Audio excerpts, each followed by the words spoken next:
이동형 뉴스 정면 승부. 이동형의 뉴스 정면 승부.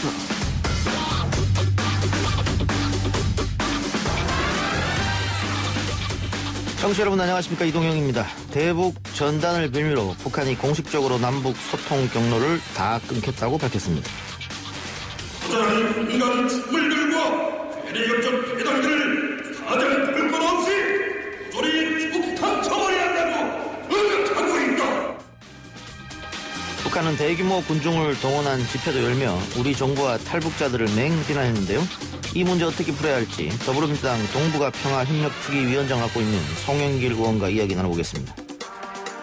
지역사회 감염 환자 중 수도권 환자 비율은 96.8%로 수도권에 코로나19 환자가 집중되는 양상이 뚜렷합니다. 마스크 착용, 1-2m 거리 두기, 소독 등 기본적인 방역 수칙만 지켜도 집단 감염의 가능성을 대폭 줄일 수 있다는 것. 오늘은 폭염이었습니다. 30도가 넘는 더위도 힘든데 등교를 시작한 학생들과 교사들은 땀이 차오르는 마스크 때문에 이중고를 겪고 있습니다. 교육부와 일선에서는 마스크를 대신해 페이스 쉴드를 착용할 수 있다는 이야기도 나왔는데요. 이에 전문가는 우려를 표현했습니다. 이대 목동병원 천은미 교수 연결해서 그 이유 전해드리겠습니다. 이전에 많이 취했어요. 거의 기억을 못한다고 보시면 돼요. 시민사회단체가 했던 방향과 다르게 가는 부분들에 대해서는 우려가 있죠. 원래 그 취지가 훼손되지 않았으면 좋겠고요. 정의용과 민주당 윤미향 의원에 대한 의혹 제기로 시작된 위안부 할머니 관련 이슈가 계속되는 가운데 안타까운 죽음도 있었습니다. 그런데 이런 의혹 보도 이후 소녀상을 향한 몇몇 사람들의 혐오, 파괴 행위도 잇따랐는데요. 3부에서 소녀상을 만든 김문성 작가와 내일 있을 수요 집회에서 예술가들의 행동, 준비하고 있는 상명대 고경일 교수 만나보겠습니다. 영장 기각됐는데 한 말씀 부탁드립니다. 관련해서 지시하거나 보고받은 의혹 있으신데 계속 부인하시나요? 늦게까지 고생하셨습니다. 늦게까지 고생하셨습니다. 이재용 삼성전자 부회장의 구속영장이 결국 기각됐습니다. 관련 소식 기자 언박싱과 4부 박병과 김판에서 전해드리겠습니다. 6월 9일 화요일 이동형 뉴스 정면 승부 시작합니다.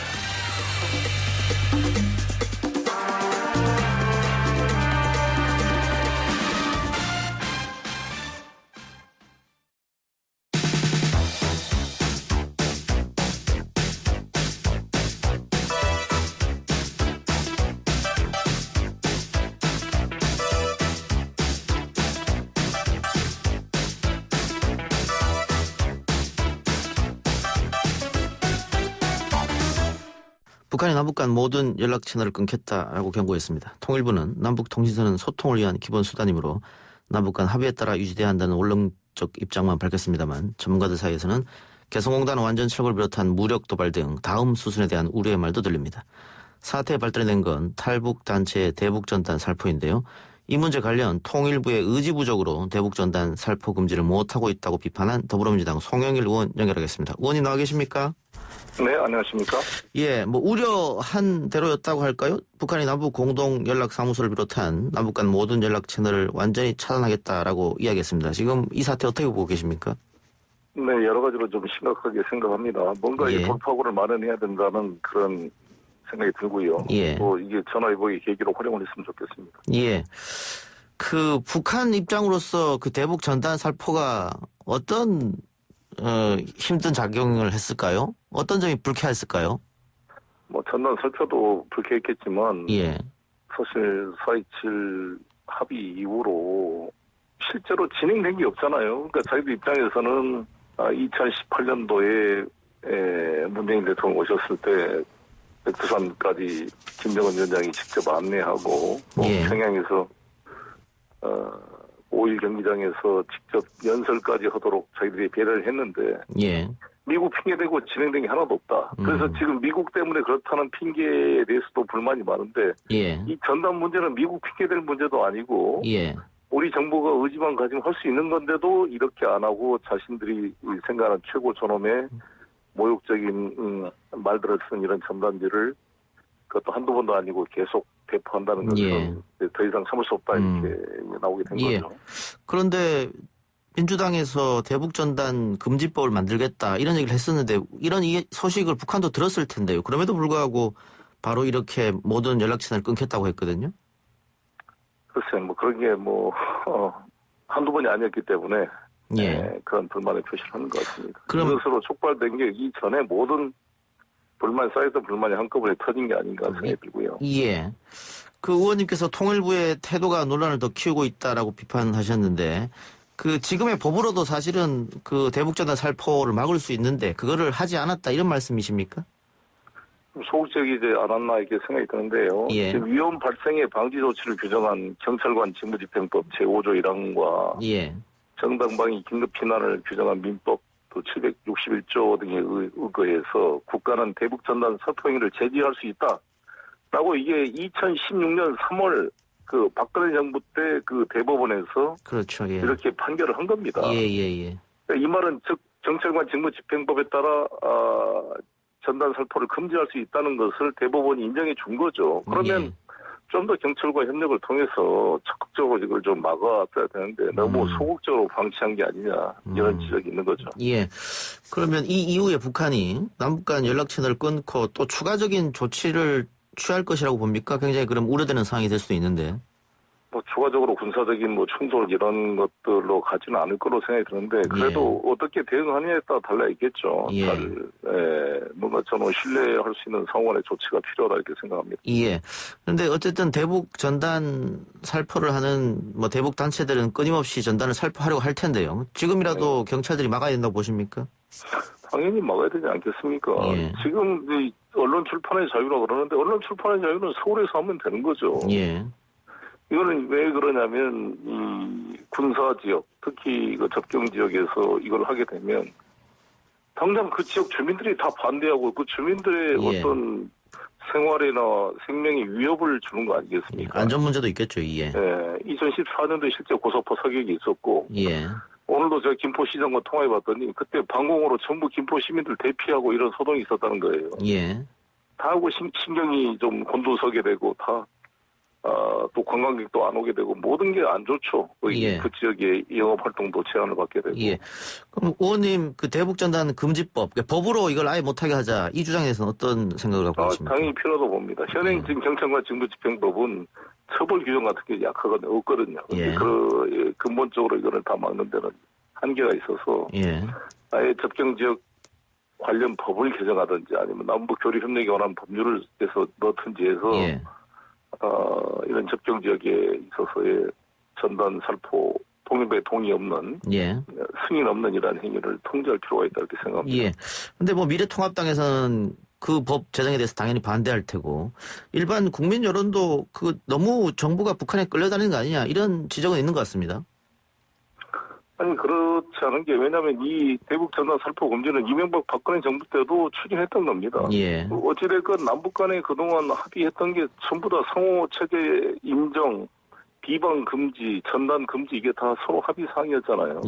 박정희 시대 7.4 남북 공동성명에서부터 지금까지 이르기까지 또 북에서는 우리한테 그런 전단을 이제 배포 안 하고 있잖아요.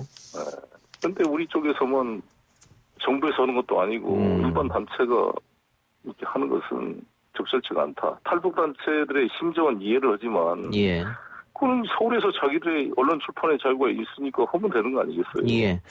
알겠습니다. 왜 굳이 그 지역에 가서 실제 효과도 없는데 대부분이 다 우리 쪽에 떨어져가지고 오히려 공해 쓰레기로만 부담이 되고 있다고 그러는데 이것을 하는 건지 그래서 여러 가지 동기에도 의심이 된다 이거죠. 이런 행위를 사진으로 찍어서 미국이나 이런 극우적인 단체로부터 후원금 받으려는 거 아니냐 이런 지적도 나오고 아니겠습니까? 미국 국무부로부터 후원금을 받고 있다 이런 보도도 있었으니까 말이죠. 근데 지금 트럼프 행정부가 11월에 대선도 있고 어쨌든 북미 관계가 거의 끊겼다 이렇게 생각이 드는데 그래서 남북 관계로 돌파구를 찾아야 되지 않겠느냐 이런 이야기가 많이 있습니다만은 금강산 관광도 그렇고 우리 쪽의 어떤 요구에 대한 또 적극적인 제초에 대한 응답이 북한에서 없는 것 같습니다. 어떻게 보세요? 북측에서 그런 응답이 있어 그게 가장 큰 문제인데 빨리 그런 신뢰 관계를 회복해야 되고 이제 21대 국회가 회복이 되면 시작이 되면 저 역시 국회 외교통일위원회로 다시 신청을 했는데 또 국회 차원에서도 적극 역할을 해볼 생각입니다. 예. 정부 차원에서는 뭐 당연히 남북관계 개선을 위한 일을 하겠죠. 그런데 지금 국회 차원에서도 그 의원님께서는 외통위원장이 아마 유력한 걸로 제가 듣고 있습니다만 국회 차원에서도 남북관계 회복을 위해 적극적으로 역할을 하겠다 이런 말씀이죠?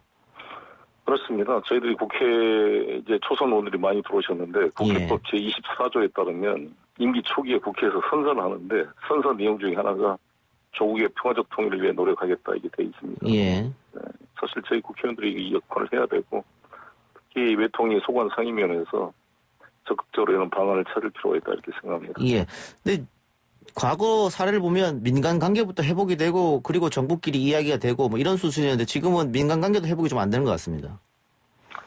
아주 극히 일부가 되고 있는데 아주 좀 어려운 상황이죠. 예. 뭔가 저는 이걸 뚫어내야 된다 이렇게 생각합니다. 코로나19를 계기로 남북이 협력하고 대화를 시작하면 어떠냐 이런 얘기도 있던데요.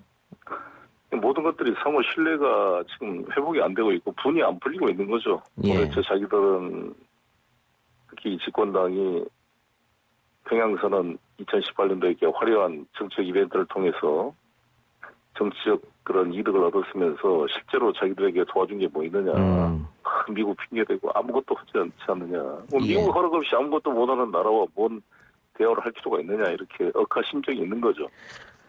실제 할 수 있는 개별 관광이나 지금 전단 살포 금지 같은 경우는 미국과의 관계가 아니라 이 정부가 이미 좀 더 성의를 가졌으면 빨리 할 수 있었는데 이렇게 방치하고 있었다에 대한 불만이 지금 터져나온 거다 이렇게 생각합니다. 의원님도 우리 정부가 미국 눈치를 그동안 좀 많이 봤다 이렇게 느끼고 계십니까? 저는 심각하게 문제가 있었다고 봅니다. 소위 워킹그룹이라는 곳 속에 개성공단 기업인들이 개성공단 한번 방문하고 싶다. 뭐 개성공단을 재개하는 것도 아니고 자기 있는 기계가 어떻게 좀 녹슬었는지 한번 보고 싶다는 거죠. 저도 통일부에서 방북 허가를 안 내줘가지고 6번인가 7번인가 우리 정부에서 그게 거절이 됐어요. 그래서 제가 당시 통일부 장관에게 물어봤어요. 왜 그러냐. 미국이 싫어해서 못했다는 거죠. 그래서 저는 아니 장관이 이 방북 신청 허가까지도 미국이 결재를 받고 해야 됩니까? 그냥 그는 장관이 결재하고 사후 통보해주면 되는 거지. 이런 소극적 태도가 문제였다 이렇게 생각합니다. 예. 5.24 조치와 개성공단 문제는 어떤 생각하고 계십니까? 5.24 조치도 사실상 지금 뭐 실효성이 없어졌고 저는 이 5.24 조치와 소위 말한 4월 판문점 선언과 9월 평양 선언은 양립할 수가 없다 이렇게 생각합니다.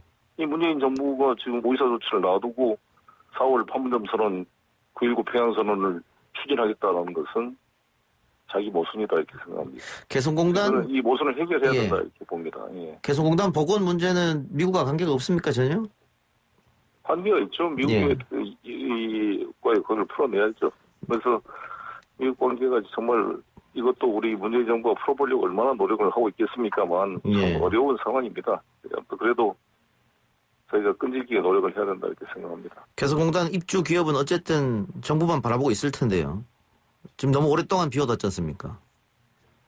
그렇습니다. 근데 개성공단 그 기업주가 저한테 와서 이런 말씀하던데 사실은 이 개성공단은 노무현 참여정부 때 만든 일종의 이게 태어난 아이인데 완전히 계모한테 맡겨가지고 마주 죽게 생겼다. 생모인 민주당이 책임을 져달라 이런 말할 때 참 마음이 아팠습니다. 알겠습니다. 북한 문제 조금 더 지켜보죠. 당내 상황도 좀 여쭤보겠습니다. 민주당 전당대회가 8월 말인데요. 의원님은 어떻게 출마 결심을 하셨습니까? 아니 아시다시피 지금 이낙연 전 총리 출마 여부가 공식화되면 그때 좀 교통 정리가 되지 않을까 이렇게 생각합니다. 이낙연 의원은 아직 결정을 안 하신 것 같은데 이낙연 의원이 나오지 않으면 그러면은 의원님이 나가신다 이런 말씀이십니까? 그렇죠. 제가 가장 오래 준비해온 사람 아니겠습니까? 전당대회 사실 아시다시피 2번 출마를 했고 지난 이해찬 대표와 경합을 해서 제가 이뤄내고 그때 한 30%의 득표를 얻었는데 많은 대의원 당원 동지들께서 이번에는 송영길을 이해야 된다 이런 공감대가 많이 만들어졌다고 생각합니다. 그런데 이제 코로나 전국이라는 이런 변수가 발생을 했고 또 이낙연 또 우리 대선 주자인 분이 출마 여부를 지금 고민하고 있어서 여러 가지 좀 정리가 필요한 시점이고 곧 조만간 가닥이 잡히지 않을까 이렇게 생각합니다. 예. 근데 당내 일각에서는 뭐 7개월짜리 당대표 하는 거 아니냐. 이낙연 의원이 나오게 되면 이렇게 해서 뭐 비판과 견제의 목소리가 나오고는 있던데 김부겸 전 의원이 대권에 나가지 않는 조건으로 나가겠다. 이런 오늘 언론 보도도 있었습니다. 그때 저는 김부겸 의원께서도 여러 가지 고민을 하고 계시겠지만 굳이 지금 나올 필요가 있는가 이런 개인적 생각을 가지고 있습니다. 예.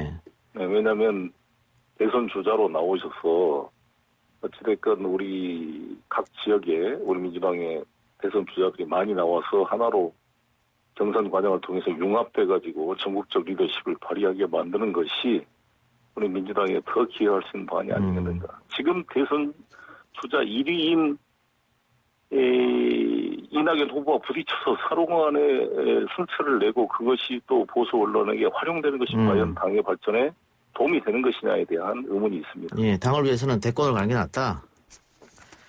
알겠습니다. 그렇게 생각합니다. 예, 미래통합당은 김종인 비대위원장 이후에 기본소득 이야기를 갖고 나왔는데 이게 원래 민주당의 아젠다인데 김종인 비대위원장이 이걸 말하면서 그 미래통합당이 뺏기는 거 아니냐 이런 주장도 있어요. 어떻게 보고 계십니까?